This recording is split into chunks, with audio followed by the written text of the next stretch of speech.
네, 안녕하세요. 반갑습니다. 이만영 목사입니다. 오늘은 사명 감당 두 번째 시간인데요. 오늘은 섬김에 대해서 같이 배우도록 하겠습니다. 우리가 신앙생활을 하다 보면 힘든 일이 많이 있습니다. 언제 힘든가? 섬길 때 힘들죠. 내가 다른 사람을 좋은 마음으로 또 우리가 믿음 안에서 이렇게 끌어주고 또 같이 섬기고 있는데 그러다가 우리가 상처받는 경우가 있습니다. 이럴 때 우리가 어떻게 해야 되는가에 대해서 같이 살펴보도록 하겠습니다. 특별히 우리가 어떤 역할을 맡고 있을 때 평신도 목회자로서 다른 사람들을 돌볼 때 우리가 그 사람에 대한 책임감을 갖지요. 그래서 초신자라든지 또 신앙 배경이 여러 가지 다르지만 또 함께 모여서 같이 모임도 갖고 또 봉사도 하고 예배도 드리고 그런 일들을 하다 보면 내가 그 사람을 이끌고 또 본도 보여야 되고 또 섬겨야 되고 그런 것들이 당연히 필요합니다. 그런데 같이 어떤 일을 하기 위해서 모였는데 그냥 즐겁게 같이 모이고 감사하고 하면 되는데 꼭 거기서 참석을 안 하거나 또 참석하더라도 다른 얘기를 하거나 뭔가 좀 분위기를 못 맞추는 그런 분들이 계십니다. 나는 모임을 위해서 기도하고 또 청소도 하고 간식도 준비하고 또 모임이 잘 되는 마음으로 좀 오늘 이 시간에 기왕 모였는데 같이 좀 좋은 얘기하다가 좋은 시간 보내다 가면 좋겠다 그런 생각을 하는데 그 사람들은 억지로 참석하는 것 같고 자꾸 참석 안 하려고 하고 내 마음을 몰라줄 때 그때 낙심되기 쉽다는 것입니다. 이런 경우는 꼭 뭐 장년의 소그룹만 아니라 청년들도 똑같습니다. 나름대로 좋은 모습으로 내가 뭐 남전도회든 여전도회든 또 청년회든 나름대로 내가 어떤 일을 위해서 한번 모입시다라고 했는데 거기 대해서 무시하거나 또 모였는데 뭐 엉뚱한 얘기하거나 아니면 아예 집중을 안 하거나 그러면 마음이 힘들죠. 내가 이걸 왜 해야 되나 또 계속 해야 되나 그런 생각을 하게 되는 것입니다. 그런데 성경 말씀을 보면 예수님께서 이런 말씀을 하셨어요. 그러나 나는 너에게 말한다. 악한 사람에게 맞서지 말아라. 누가 내 오른쪽 뺨을 치거든 왼쪽 뺨마저 돌려대어라. 그들을 위해서 오히려 더 희생해라. 더 맞아도 돼. 더 상처받아도 돼. 그런 말씀을 하시는 거예요. 그리고 마태복음 5장 44절 말씀 보면 그러나 나는 너에게 말한다. 너희 원수를 사랑하고 너희를 박해하는 사람을 위하여 기도하여라. 예수님께서는 이것이 너무 당연한 거야. 너 혼자만 겨눈 것이 아니라 이건 너무나 당연한 거야. 그러니까 아예 각오를 하고 있어. 준비하고 있어. 오히려 원수를 사랑하는 것이 맞아. 라고 말씀하십니다. 오히려 그 사람을 위해서 기도하라. 라고 예수님 말씀하세요. 예수님이 먼저 제자들을 이끄는 소그룹을 하고 계셨죠. 특별히 12명의 제자들과 함께 생활했잖아요. 다 그들의 마음 속에 뭐가 있는지를 다 보고 계시잖아요. 하나님의 아들입니다. 가룟 유다가 무슨 거짓말을 하는지 돈을 얼마나 뒤로 꽁쳐 넣는지 다 알고 계세요. 그럼에도 불구하고 예수님이 인내하신 거지요. 사랑하라 라고 오히려 그 제자들에게 가르치십니다. 야, 이제부터 너희들하고 안 해. 나 혼자 할 거야 라고 하지 않으셨어요. 예수님께서 너희 원수를 사랑하라 라고 할 때 너희가 누구인가? 제자입니다. 예수님의 제자들이 원수를 사랑하기를 원하신 거예요. 우리는 예수님의 제자가 되어야 되죠. 그렇다면 우리가 제자로서 우리가 성장해야 됩니다. 배워야 됩니다. 제자는 이런 거야 라고 예수님께서 계속 가르쳐 주시는 거예요. 갈라디아서 5장 13절 말씀 보시면 형제 자매 여러분 하나님께서는 여러분을 부르셔서 자유를 누리게 하셨습니다. 그러나 여러분은 그 자유를 육체의 욕망을 만족시키는 구실로 삼지 말고 사랑으로 섬기십시오. 그렇습니다. 우리는 자유가 있어요. 우리가 예수 믿는데 자유롭게 예수 믿지요.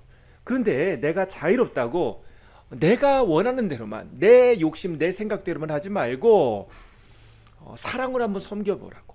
안 할 수도 있지만 한번 사랑으로 섬겨보라고 그렇게 말씀하고 있는 거지요. 그러면서 에베소서에 보면 이렇게 얘기하고 있습니다. 사도 바울이 얘기하는데요. 그러므로 주님 안에서 갇힌 몸이 된 내가 여러분에게 권합니다. 여러분은 부르심을 받았으니 그 부르심에 합당하게 살아가십시오. 겸손함과 온유함으로 깍듯이 대하십시오. 오래 참음으로써 사랑으로 서로 용납하십시오. 성령이 여러분을 평화의 띠로 묶어서 하나가 되게 해주신 것을 힘써 지키십시오. 우리가 예수님의 제자로 부르심을 받았다는 거예요. 예수님의 제자가 되었죠. 그런데 그 전에 예수님이 우리를 제자로 부르신 거예요. 너는 나를 따라오너라 라고 말씀하셨죠. 네, 주님이 부르셔서 우리가 순종했죠. 그리고 주님을 따라가지요. 그러면 주님이 나를 부르셨으면 주님에게서 배워야죠. 우리는 스스로 예수님의 제자다라고 하면서 예수님으로부터 배우는 것을 등한시하면 안 되는 거지요. 예수님이 가르쳐 주시는 거야. 야, 이때는 좀 겸손해야지. 이때는 좀 온유해야지. 이때는 좀 오래 참아야지. 이때는 좀 평화롭게 하나가 되도록 노력해야지. 라고 예수님이 말씀하시는 거예요. 그리고 성령님을 통해서, 그죠? 성령이 여러분에게 평화의 띠로 묶어서 하나 되게 하신 것을 지키시오. 성령님이 하나 되게 하시는데 거기에 순종해. 성령님이 너에게 마음속에 그래도 좀 참아봐. 좀 그렇게 평화롭게 좋아되도록 좀 더 노력해봐. 기도해봐. 라고 하실 때 성령님의 인도하심에 순종해라. 라고 말씀하시는 거예요. 나는 내 마음 몰라주고 손해보는 것 같고 예수님도 아세요. 근데 예수님의 제자라면 예수님을 따라간다면 그렇게 함을 통해서 그죠? 성령님 따라서 겸손하고 온유하고 참고 기다리고 섬기면서 주님의 제자 노릇을 좀 하라는 거예요. 우리가 예수님의 제자로 부르심을 받았다면 십자가를 묵상하고 예수님의 십자가를 묵상하고 예수님의 겸손함과 예수님의 온유함을 따라가야 한다는 거예요. 우리는 뭔가 좀 저 마음속에 자꾸 이렇게 걸리는 게 있으면 따지고 싶고 무시하거나 또 그냥 내버려두고 포기하고 싶잖아요. 아유 신경 쓰지 마. 아유 그냥 냅둬. 그런데 예수님께서 말씀하시는 거야. 야, 너 제자잖아. 너에게 준 그런 역할이 있는데 계속 그렇게 무관심하게 또는 그렇게 소극적으로 하면 안 되지. 예수님이 원하신 것이 무엇인지를 우리에게 알려주시는 거예요. 그때 우리가 겸손하게 주님 앞에 이렇게 여쭤봐야죠. 주님 제가 어떻게 할까요? 주님 제가 힘든데 주님의 제자잖아요. 주님 제가 어떻게 해야 하나요? 라고 우리가 주님께 여쭤봐야 하는 거예요. 우리는 예수님이 아니잖아요. 제자잖아요. 그럼 예수님께 여쭤보는 거예요. 주님의 일을 하는데 힘들어요. 주님이 부르셨는데 제자하기 참 힘드네요. 그럼 어떻게 해야 될까요, 주님? 그런데 주님께서 우리에게 그럴 때 알려주시는 게 있어요. 야, 나도 안다. 너도 알지? 내가 더 잘 알아. 내가 그 사람이 어떤지 너보다 더 잘 알아. 그러니까 일단은 내 말대로 한번 해봐. 예수님이 우리에게 그렇게 말씀하신다는 거예요. 한번 속으로 한번 따라해 보십시오. 주님도 아시고 나도 알고 그 사람도 안다. 주님께서 역사하시는 것이 그죠? 주님이 당연히 그 모든 거 아시고 계시고 주님의 역사를 나도 알아요. 그죠? 근데 주님의 역사를 그 사람도 안다는 거예요. 말 안 듣고 딴 생각하고 무관심한 듯한 보이는 그 사람도 주님을 느끼게 된다는 거예요. 주님이 그 가운데 역사하신다는 거예요. 그러니까 우리가 잘 아는 말씀, 우리 항상 기뻐하라, 쉬지 말고 기도하라, 범사에 감사하라 말씀 있죠. 그 전에 어떤 말씀이 있는지 아시나요? 이 말씀이 나오고 있습니다. 형제자매 여러분, 여러분에게 권고합니다. 무질서하게 사는 사람을 훈계하고 마음이 약한 사람을 격려하고 힘이 없는 사람을 도와주고 모든 사람에게 오래 참으십시오. 아무도 악을 갚지 말고 도리어 서로에게 모든 사람에게 항상 좋은 일을 하려고 애쓰십시오. 자, 여기 보면 어떤 사람이 있어요? 무질서하게 그죠? 자기 마음대로 이렇게 말하고 그냥 행동하는 사람이 있어요. 그리고 마음이 약한 사람이 있어요. 뭐 하면 상처받고 뭐 하면 삐지고 또 힘이 없는 사람이 있어요. 에너지가 없어요. 활력이 없어요. 뭐 건강도 약하고 경제적인 것도 약하고 마음도 약하고 그런 사람이 있어요. 그리고 모든 사람에게 오래 참으십시오. 그런 모든 사람에 있어서 우리가 할 일이 무엇인가? 일단 참으라는 거예요. 그리고 악으로 악을 갚지 말고 그 사람이 나한테 뭘 잘못했다고 그래 내가 이제 너 안 도와준다. 이제 너하고 나 이제 거리 두자. 그러지 말고 도리어 서로에게 또 모든 사람에게 항상 좋은 일을 하려고 애쓰십시오. 그래서 운전하다가 양보하는 이유, 그죠? 내가 예수님의 제자니까 양보하는 거예요. 예수님의 제자가 아니면 양보 안 할 수 있는데 예수님의 제자니까 제가 양보합니다. 그러면서 한번 양보해 보시고 예수님의 제자니까 제가 양보합니다. 그렇게 연습을 하면서 살아야 한다는 거죠. 그러면 그 다음에 이어지는 말씀이 뭐냐면 16절부터 말씀이 항상 기뻐하십시오. 끊임없이 기도하십시오. 모든 일에 감사하십시오. 이것이 그리스도 예수 안에서 여러분에게 바라시는 하나님의 뜻입니다. 이게 뭐냐면 연결된다는 거예요. 항상 기뻐하라, 쉬지 말고 기도하라, 범사에 감사하라. 이것이 연결되는 거예요. 내가 어떻게 해요? 예수님의 제자로 악으로 갚지 말고 항상 모든 일을 좋은 일을 하려고 하면, 그죠? 그러면 항상 기뻐하는 생활로 연결되고 끊임없이 기도하는 걸로 연결되고 또 감사로 연결된다는 거예요. 그러니까 내가 먼저 예수님의 좋은 제자가 될 때 항상 기뻐하고 계속 기도하고 범사에 감사하고 이게 생활이 같이 연결된다는 거예요. 뜬금없이 그냥 무조건 기뻐하고 무조건 기도하고 무조건 감사하는 게 아니고 연결이 된다는 것을 우리가 알아야 하겠습니다. 하나님의 뜻은 우리가 씨를 뿌리고 물을 주기를 원합니다. 그러면 누가 자라게 하신다고요? 하나님이 자라게 하세요. 바나바와 바울은 그죠? 씨를 뿌리고 물을 주었을 뿐이고 자라게 하시는 분은 하나님이다라고 고백했는데요. 우리는 하나님이 자라게 하신다. 하나님 농장에서 우리는 씨만 뿌리고 물만 뿌리면 됩니다. 이게 우리가 섬기는 거예요. 그러면 누가 자라게 하신다고요? 하나님이 자라게 하신다라는 것을 기억하시길 바랍니다.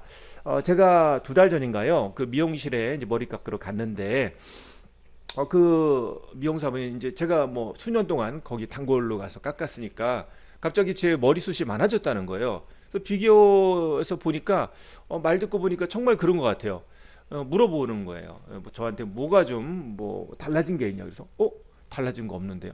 탈모는 원래 먹고 있었는데 특별한 건 없는데요 라고 말씀을 드렸는데 나중에 와서 생각해 보니까 제가 뭔가 바뀐 게 있더라고요. 그게 뭐냐면 샴푸를 바꿨더라고요. 여기 동네 교회 근처에 마트에서 제가 샴푸를 사가지고 이제 제가 쓰고 싶은 건 요즘 제가 사거든요. 그래가지고 제 샴푸 비싸지 않은 겁니다. 일반 평범한 탈모 샴푸인데 정말 싼 거예요. 근데 그거 놓고 그냥 그걸로 감았어요. 근데 그게 저한테 맞나 봐요. 거기에 뭐 그 카페인 성분 뭐 그런 게 들어있다고 써있는데 잘 알지도 않았어요. 그런데 그게 저한테 맞나 봐요. 그래서 지금도 이제 쓴 지 한 2달 정도 된 것 같은데 정말 뭔가 달라진 것 같아요. 그래서 때로 그것 때문에 이제 막 신경 써서 탈모약 먹지도 않고 빼먹기도 하고 그러는데 이거 나름대로 효과가 있다. 다른 사람에게 추천할 만하다. 가격 되게 저렴한데 그런 생각을 하고 있습니다. 왜 제가 머리카락 숱이 많아졌다고 하면 이제 뭐 탈모약을 먹든 뭐 샴푸가 좋든 하면 효과가 있다는 게 뭐냐면 머리카락 틈새에 작은 머리카락, 새끼 머리카락이 이렇게 자라는 거예요. 근데 걔네들이 계속 잘 자라야 되는 겁니다. 그러니까 틈새에 작은 뭐 새치라고 아들이 이렇게 그 작은 머리카락들이 이렇게 계속 있어야 돼요. 걔네들이 안 빠지고 자라면 이제 희망이 있는 거죠. 근데 걔네들이 자라지도 않고 빠지기만 한다. 그러면은 이제 절망이죠. 근데 보니까 걔네들이 안 빠지고 잘 자라는 거예요. 이거 소망이 있구나. 그런 생각이 생깁니다. 어쨌든 제가 갑자기 왜 탈모 얘기를 하냐? 자라게 하시는 분은 하나님이라는 거예요. 그래서 제가 그 약이 저한테 뭐 체질에 맞는지 그걸 제가 어떻게 알았겠어요. 근데 쓰다 보니까 뭐 그렇게 되는 걸 경험했죠. 물론 이 효과가 언제 갈지 모릅니다. 어쨌든 자라게 하신 분은 하나님이다. 내가 내 자신을 몰라요. 근데 어느 순간에 하나님이 자라게 하시고 하나님이 바꿔주시고 하나님이 변화시켜 주신다는 거죠. 이유는 뭐예요? 농부는 하나님이세요. 창조주 하나님이 이 땅에 우리의 영혼들을 돌봐주신다는 거죠. 내가 돌보는 거는 그거는 그냥 물 주고 그죠? 씨 뿌리고 이거예요. 진짜 자라게 하는 거는 내가 할 수 없는 부분이에요. 그건 하나님의 영역이에요. 우리는 순종할 뿐이죠. 하나님은 우리에게 그 사명을 주셨으니까 우리는 순종할 뿐이에요. 그러면 자라는 역사가 일어납니다.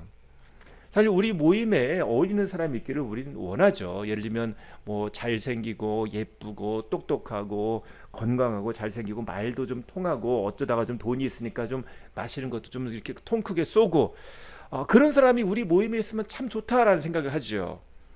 물론 하나님께서 그런 사람도 보내주십니다. 뭐 어떤 교회에서는 그 청년부가 갑자기 부흥했는데 그 청년 중에 남자 청년이 정말 연예인처럼 잘생긴 청년이 있는데 신앙이 좋았대요. 그러니까 갑자기 그 청년부가 1년 내에 30명이 넘는 인원이 확 들어왔대요. 그죠? 오면은 보는 재미가 있는 거예요. 그런데 물론 그런 사람도 하나님이 보내주시겠지만 그것과 상관없이 우리는 어떤 이기심을 위해서 나의 목적을 위해서 내가 주님의 일을 하는 게 아니잖아요. 그러니까 때로 주님께서 우리에게 필요한 사람을 보내주시는데 그죠? 내가 볼 때는 이 사람 별로 유익되지 않아라고 말할지 모르겠지만 주님의 농장에서는 필요한 거예요. 주님의 농장에서는 내가 그 사람에게 물을 주고 씨를 뿌릴 거를 주님이 원하시는 거예요. 주님, 이번에 화분은 이런 게 들어왔네요. 제가 씨를 뿌리고 물을 주겠습니다. 그러면 주님이 자라게 하십니다. 우리는 섬기고 예수님을 증거하고 또 예수님을 믿는 것이 어떤 것인지를 보여주는 거예요. 예수님의 제자니까. 그러면 우리에게 믿음이 없는 사람, 또 신앙이 약한 사람, 도움이 필요한 사람, 힘들게 하는 사람, 마음대로 하는 사람, 잘 움직여주지 않는 사람들이 우리에게 왔을지라도, 우리와 함께 있을지라도 그들이 우리 안에서 함께 하나님의 살아계심을 경험한다는 거예요. 예수님이 어떤 분인지를 경험한다는 거예요. 우리는 정말 그 사람이 정말 나를 몰라주는 것 같아 라고 생각할지 모르겠지만 사실은 하나님도 아시고 그 사람도 안다는 거예요. 나중에 그 사람이 우리한테 고맙다라고 얘기할 때가 올 겁니다. 그 어느 목사님이 소급을 하시는데 이제 초신자예요. 근데 그 목사님을 개인적으로 만나자 그래가지고 1대1로 뭐 상담하자고 해서 왔는데 자기가 살아온 얘기를 한 2시간 얘기하더래요. 그래서 목사님은 열심히 듣기만 했어요. 열심히 얘기하니까 열심히 들어야죠. 그리고 헤어졌어요. 근데 다음 주에 또 목사님 한번 만나요 그래가지고 또 만났어요. 그랬더니 또 2시간 동안 열심히 자기 얘기만 하고 감사합니다. 그리고는 헤어졌대요. 와, 한 번 만났는데 2시간. 일방적으로 막 그렇게 쏟아는 얘기를 듣기만 했어요. 쉽지 않죠. 집중해서 들어야지. 딴짓하면 시험 들잖아요. 3번째 또 만났어요. 와, 어떡할까. 근데 그 다음부터 시간이 줄어드는 거예요. 1시간. 그리고 나서는 이제 만나자는 얘기를 잘 안 해요. 왜? 그만큼 풀린 거예요. 처음 만나서 길게 얘기하고 또 한번 길게 얘기하고 그리고 남은 거 좀 더 얘기하고 이제 더 남아있는 게 별로 없는 거죠. 우리는 서로 만나면서 서로 주님 안에서 이렇게 문제가 해결되고 또 어떤 문제 해결을 통해서 성장하는 것을 보게 되는 것입니다. 주님이 잘하게 하시는 거예요. 지금 벚꽃이 한참이잖아요. 근데 여러분 아시다시피 몇 주 전만 해도 추웠어요. 눈도 내렸어요. 그런데 이렇게 확 피어나잖아요. 그러니까 주님이 잘하게 하신다는 거예요. 겨울이 지나면 봄이 오면 자랄 수밖에 없다는 것입니다. 오늘 주님께서 우리의 만남 가운데 겨울을 봄으로 바꿔주시는 줄 믿습니다. 움직이지 않고 메말라 있다 생각되는 그 상태에 주님의 봄비가 내리고 주님의 봄바람이 불면 성령의 바람이 불면 거기에서 생명이 싹트고 거기에서 꽃이 피는 줄 믿습니다. 우리 마태복음 18장 32절 33절 말씀 보시면요. 그러자 주인이 그 종을 불러다 놓고 말하였다. 이 악한 종아, 내가 애원하기에 나는 너에게 그 빛을 다 없애주었다. 내가 너를 불쌍히 여긴 것처럼 너도 내 동료를 불쌍히 여겼어야 할 것이 아니냐. 우리는 다 악한 사람이에요. 그죠? 주님 보시기에는 우리도 죄인이에요. 우리도 악한 사람이에요. 우리가 예수 믿고 이렇게 된 게 얼마나 되었어요. 원래 본질은 우리는 악한 사람이고 죄인입니다. 우리는 주님께 빚진 사람이에요. 도찐 개찐이에요. 다 똑같아요. 그러니까 하나님 보시기에 우리도 다 죄인이었고 우리도 약한 사람이고 언제 넘어질지 모르는 사람이기 때문에 우리는 하나님 저를 불쌍히 여겨주세요. 저 사람도 불쌍히 여겨주세요. 같은 위치에 있어야 되는 거예요. 우리는 결코 하나님의 은혜가 필요하지 않은 뭐 엄청 성장하고 엄청 잘난 사람이 아니라는 거예요. 언제든지 넘어지고 언제든지 진흙에서 굴르는 그런 모습이라는 거죠. 우리의 약함을 알고 하나님 은혜를 주세요. 은혜로 감당하기를 원합니다. 그렇게 우리가 기도해야 한다는 것입니다. 갈라디아서 6장 2절 3절 말씀 보시면 여러분은 서로 남의 짐을 져어 주십시오. 그렇게 하면 여러분이 그리스도의 법을 성취하실 것입니다. 어떤 사람이 아무것도 아니면서 무엇이 된 것처럼 생각하면 그는 자기를 속이는 것입니다. 우리는 서로 남의 짐을 져주는 거예요. 자기 짐도 힘드는데 우리 같이 져주는 거예요. 그게 우리가 같이 살아가는 신앙생활의 이 터전이라는 거죠. 그리고 베드로전서 4장 8절 9절 말씀 보시면 무엇보다 먼저 서로 뜨겁게 사랑하십시오. 사랑은 허다한 죄를 덮습니다. 불평 없이 서로 따뜻하게 대접하십시오. 그죠? 서로 뜨겁게 사랑하십시오. 사랑은 허다한 죄를 덮습니다. 그죠? 사랑이 덮는 겁니다. 그죠? 뭐가 덮어주겠어요? 주님의 사랑이 덮는 겁니다. 우리는 어떤 일이 생기면 사람 참 변하지 않는다, 참 무례하다, 말이 많다, 분위기를 깬다, 이기적이다, 그런 막 아쉬움이 있어가지고 그거를 이렇게 비판하기도 하고 비난하기도 하고 혼자 있을 때 아유 참 힘들다 얘기하기도 하고 그렇죠. 근데 그것을 중지하고 하나님 말씀과 기도로, 그죠? 경건은 어떻게 얻는다? 두 가지밖에 없습니다. 말씀과 기도로. 말씀과 기도로 우리가 그 두 가지를 잡지 않으면 경건하지 못해요. 거룩하지 못해요. 그래서 말씀과 기도로 우리가 나가면 그러면 주님의 제자 일을 잘 감당하게 되는 것입니다. 자, 정리하겠습니다. 자, 우리는 주님의 제자로 부르심을 받았고 우리는 제자가 돼야 돼요. 그리고 제자를 삼아야 돼요. 그런데 참 쉽지 않죠. 왜? 사람과 사람 일의 만남이니까 우리가 어떤 일을 통해서 예를 들면 순장처럼 또 목자처럼 평신도 리더로서 뭐 회장으로서 뭐 어떤 일을 할 때 그 사람들을 이끌어주고 도와줘야 되는데 참 쉽지 않잖아요. 상처받잖아요. 무시당하는 것 같잖아요. 그런데 그게 정상이다라는 거죠.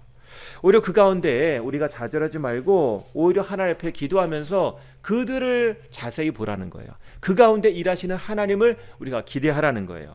그리고 겸손한 마음으로, 온유한 마음으로, 주님의 제자니까 주님을 닮아가면서 그 일을 잘 감당하라는 겁니다. 그러면 그 가운데 누가 잘하게 하신다고요? 주님이 잘하게 하신다라고 약속하고 계십니다. 자, 마지막으로 야고보서 1장 5절 말씀 보시고 마치도록 하겠습니다.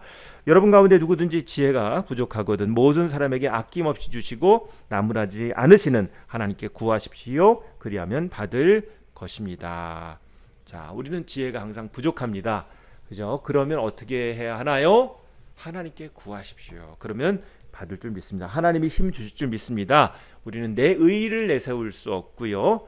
주님의 이름으로 하는 겁니다. 주님의 뜻이 서기를 원하며 주님 도와주세요.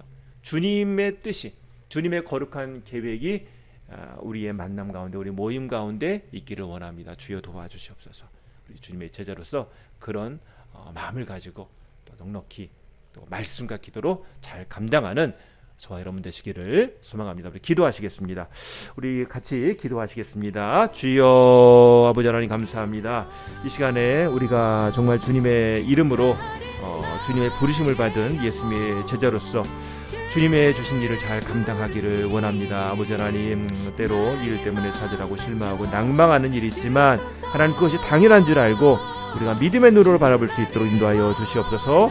우리의 영적인 근육이 커지게 하시고 우리가 주님의 뜻을 생각하며 오늘 우리의 삶 가운데 자라게 하시고 바꿔주시고 능력 주시는 그 하나님 바라볼 수 있도록, 성령 충만할 수 있도록, 주님의 이끄심을 받을 수 있도록 도와주시옵소서. 하나님 위로하시고 큰 힘 주시고 감당케 하실 줄 믿습니다. 항상 이런 일들 가운데 주님께 영광되게 하시고 우리 안에 기쁨과 감사가 넘치게 하여 주시옵소서. 저를 도와주고 감당할 수 있도록 저에게 힘을 주시고 붙들어 주시옵소서. 제가 기도하겠습니다. 아버지 하나님 감사합니다.